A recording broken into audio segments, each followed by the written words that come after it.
2021년 12월 27일 이슈체크입니다. 오늘 식품의약품안전처가 코로나19 치료제 팍스로비드의 국내 긴급 사용 승인을 결정했습니다. 이슈체크에서 국내에 처음으로 도입돼 먹는 형태의 코로나19 치료제 팍스로비드에 대해 알아보겠습니다. 심재민 기자와 함께합니다. 안녕하세요. 네, 안녕하십니까. 미국과 이스라엘에 이어서 국내에도 먹는 치료제가 긴급 사용 승인 결정되면서 본격적으로 도입됩니다. 팍스로비드 어떤 약품인가요? 네, 먹는 치료제는 코로나19 감염 초기 환자가 중증으로 악화되는 것을 막아주는 약으로 코로나19 판도를 바꿀 게임 체인저가 될 수 있다는 기대를 받고 있습니다. 우리나라에 도입되는 먹는 치료제는 미국 화이자의 팍스로비드로 단백질 분해 요소를 차단해 바이러스 복제에 필요한 단백질이 생성되는 것을 막는 방식으로 바이러스 증식을 억제하는 코로나19 치료제입니다. 그렇군요. 지난번 코로나19 백신 도입 때도 그렇고 이번 먹는 치료제 역시 긴급 사용 승인이 나면서 빠르게 국내 도입이 이루어졌습니다. 긴급 사용 승인 어떤 개념인가요? 네, 긴급 사용 승인은 감염병 대유행 등 공중보건 위기 상황에 적절히 대응하기 위해 제조 수입자가 국내에 허가되지 않은 의료 제품을 공급하는 제도인데요. 식약처는 코로나19 확진자 증가에 따라 먹는 치료제 도입의 필요성, 안전성, 효과성 검토 결과 전문가 자문회의 결과를 종합적으로 고려하고 심의를 거쳐 이러한 결정을 내렸습니다. 자문회의에서 전문가들은 국내 코로나19 대유행 상황과 임상시험 자료 등을 고려할 때 팍스로비드의 긴급 사용 승인이 필요하다고 의견을 모았습니다. 이처럼 신속하게 도입된 먹는 형태의 코로나19 치료제 팍스로비드 좀 더 자세하게 알아보죠.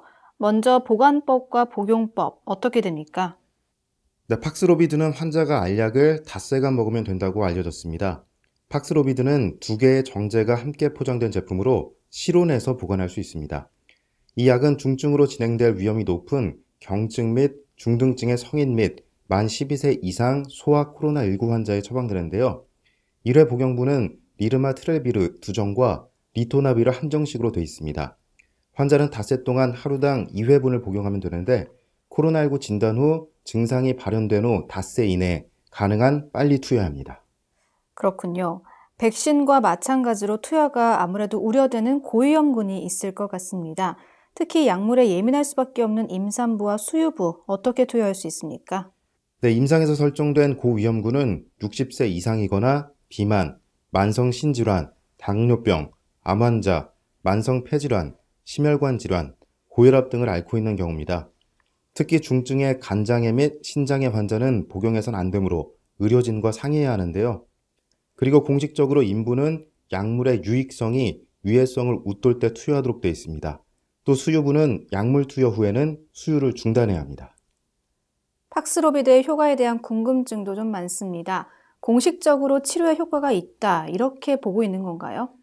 네, 화이자의 임상시험에서 팍스로비드는 고위험군 경증과 중등증 코로나19 환자의 입원 또는 사망 위험을 88% 감소시키는 것으로 확인됐습니다.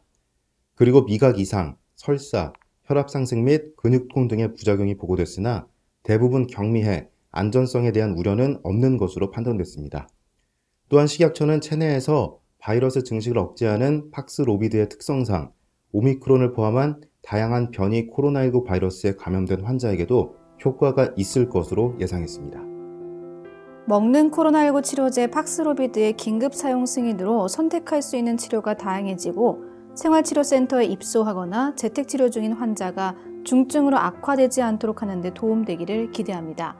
참고로 만약 팍스로비드 투여 후에 이상이 있거나 부작용이 의심되는 경우에는 의학 전문가 또는 환자, 보호자 등이 의약품 안전관리원 등에 보고하면 됩니다. 이상 이슈체크였습니다.